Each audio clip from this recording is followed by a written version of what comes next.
Hi everyone, this is our channel, Meet the Real Story. Please like, share and subscribe. Our feelings are always hard to control. We are humans after all. Sometimes we do things we can't explain, just because we feel that way. I had a student named Daniel, a sweet and innocent child. I was prepared to do anything for him, but don't judge me just yet. First, let me tell you my story. My name is Jolene. I'm a 21-year-old math teacher at a primary school. I live with my sister and my mother. My house was next to the school where I work. I love teaching, and I like teaching the students in creative ways. They loved me, and I loved them. Daniel was a special student, though. Our story began at the start of the new year. It was the first day of school. I missed all my students over the summer break. I missed them so much that I stood by the door to welcome them back. Before I started my first lesson, Mr. Smith, the student affairs officer, knocked on the class door, with Daniel hiding behind his back. Mr. Smith greeted the class and asked them to greet Daniel, but Daniel was too shy and didn't move. So I went over to him to take him by the hand, but he pulled his hand away, which embarrassed Mr. Smith. I asked him to greet his classmates, so he went and he stood in front of the class and he said, "Hello, I am Daniel." Then he went and he sat at the very back of the class. He didn't talk much with the other kids. He didn't like to interact with anyone. Daniel always looked sad, and I thought to myself, he's only 8. What could possibly have made him that way? I tried to get close to him, but he resisted all my efforts. Sometimes he looked like he was hiding some big secret, and later on, I learned what it was. One night, when I was surfing the social media, I came across a horrible news story about a jealous husband killing his wife and another man right in front of his son. The child had been none other than my new student Daniel. Reading that sad story, I started understanding why Daniel was acting that way. I decided to try brightening his life a little. Every day, I would buy a small present and put it on his desk. At first, it had no effect, but slowly he came to love that. During break time, I would sit beside him and we would share food together. I would get him involved in class activities. On his birthday, I arranged a surprise party with his class, his grandmother, and myself. He was so happy that day. After the party, he hugged me and he told me that he loved me. I hugged him tightly. He was not just a student to me. I treated him like he was my own son. He told me that he wanted to call me mother, and that made me so happy. After his grandmother died, he came to live with me. We faced a lot of problems together, but I followed his success in life with pride. Daniel is all grown up now. He's graduating from the Faculty of Engineering. I am so proud of what he has made of himself. I adore my family. I adore our get togethers, our joking around, our meals, everything. I can't imagine my life without them. But one day, I almost killed them all. No, I'm not insane, I assure you, so don't worry. I'll tell you what happened. My name is Ginger. I'm 18 years old. As you can see, I'm wearing an apron. This is because I love to cook. I like all things kitchen related. My happiest moments are when I see my family eating a meal together. I always cook for them. They enjoy it too, and they support me. They let me try different dishes from different countries. I like to listen to their opinions about my cooking skills. I'm also addicted to cooking programs. One day, my cousin Charlotte came to visit before Thanksgiving Day. She likes to dress all in black, and today was no exception. For some reason, she had called me earlier and asked me if I had ever heard of Thanksgiving's Day curse. I said no, of course, so she told me that the curse applied to large families who ate a big meal together on Thanksgiving. The curse was the result of an evil spirit named Vicky, who would possess the cook's body in some family's household and poison the whole family. She said that Vicky used to be a housewife who was a great cook and who loved her family, and yet she poisoned them all during Thanksgiving meal. She watched them die one by one, and then she killed herself as the grand finale. At first, I thought Charlotte was joking and trying to scare me, and I told her that it was nonsense, just an old wives' tale. But she said that every legend was usually based on facts.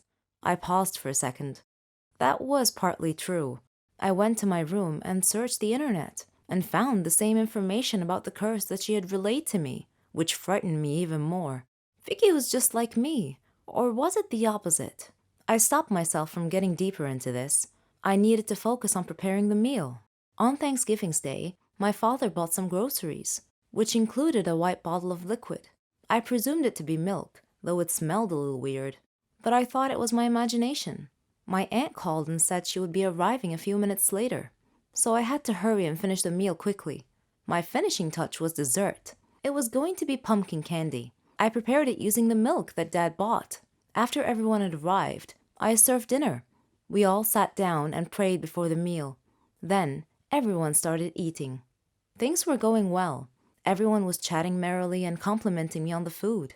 I was overjoyed, but somehow I couldn't shake this feeling that something was wrong. I looked at Charlotte, but she smiled supportively. Suddenly, one by one, the people around the table started clutching their stomachs and groaning in pain. The last thing I remember before I lost consciousness was my brother calling the ambulance.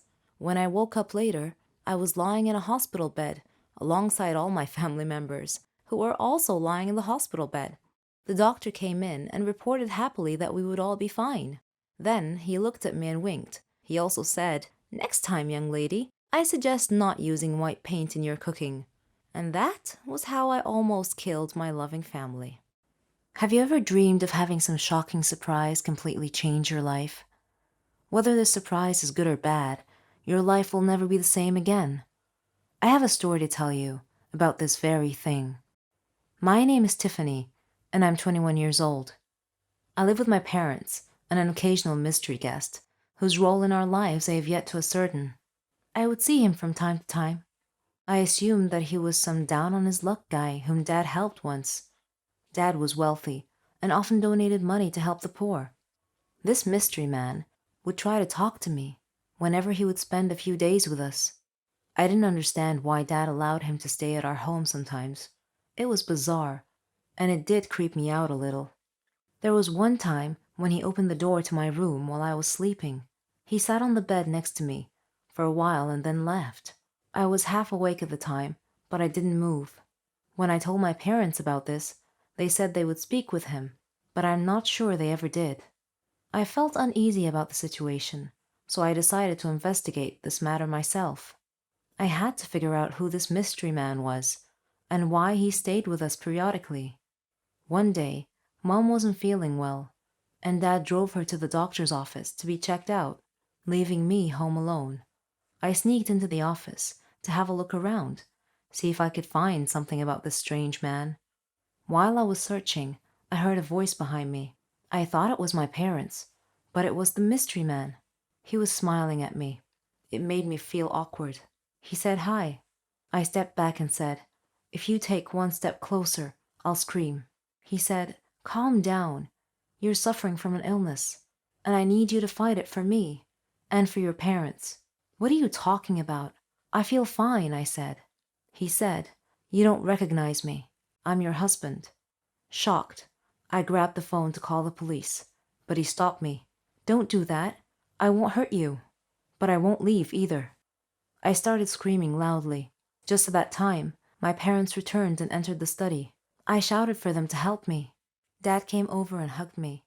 Then I felt a needle prick the back of my neck, and I lost consciousness. I woke up in a hospital bed, with my parents and my so-called husband beside me. I asked them what was going on. They told me that I must have been dreaming, that I had just woken up from a week-long coma, induced by a rare type of brain disease that damaged my long-term memory. My husband hugged me and told me that he loved me. If only I knew who he was. A suspicious mind can be a gift or a curse, depending on how a person uses it. Lend me your ears and listen to my story. My name is Sasha, and I am 21 years old. I have a suspicious mind. I see an Indian behind every tree.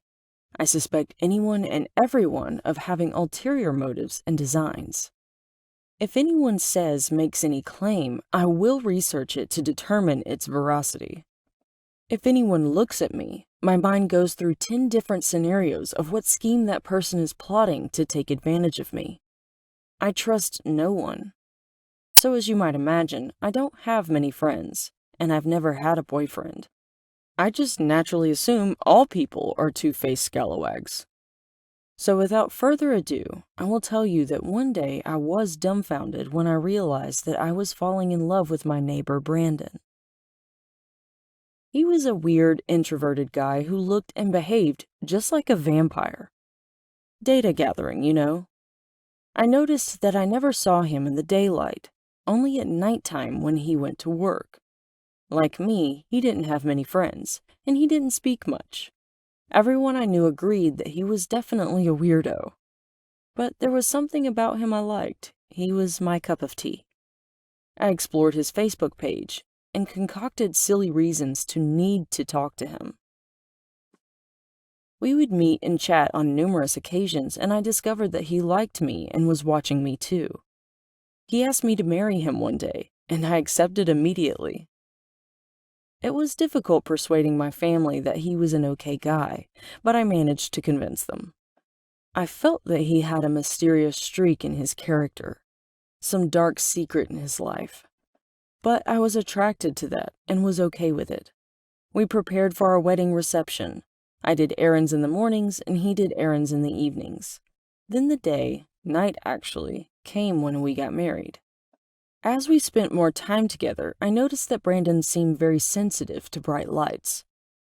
If any place were too well lit, he would make up an excuse and ask to leave. I noticed that his face was always pale. I noticed that his room at home had only a small lamp, and he liked his steaks exceedingly rare and bloody. Whenever he happened to see an injury, he would gaze hungrily at the oozing blood, just like I've seen in vampire movies. I truly wondered if he might be an actual vampire. One day I walked into his room, and when he looked up and saw me, his smile was creepy and eerie. I teased him and asked him not to hurt me, and he smiled. He offered to tell me a secret if I promised not to tell anyone. He told me that he had been hiding a dark secret for a long time, and he longed to share it with me. I held my breath. It was coming. He was going to confess to being a vampire. I was crestfallen when he instead told me that he had a rare illness that accounted for his pale face and rendered him sensitive to light. He said he was tired of keeping the secret to himself and felt relieved to have someone to share it with. I hugged him crying and told him that I didn't mind at all. And here I was so sure my husband was a vampire. Am I insane or what?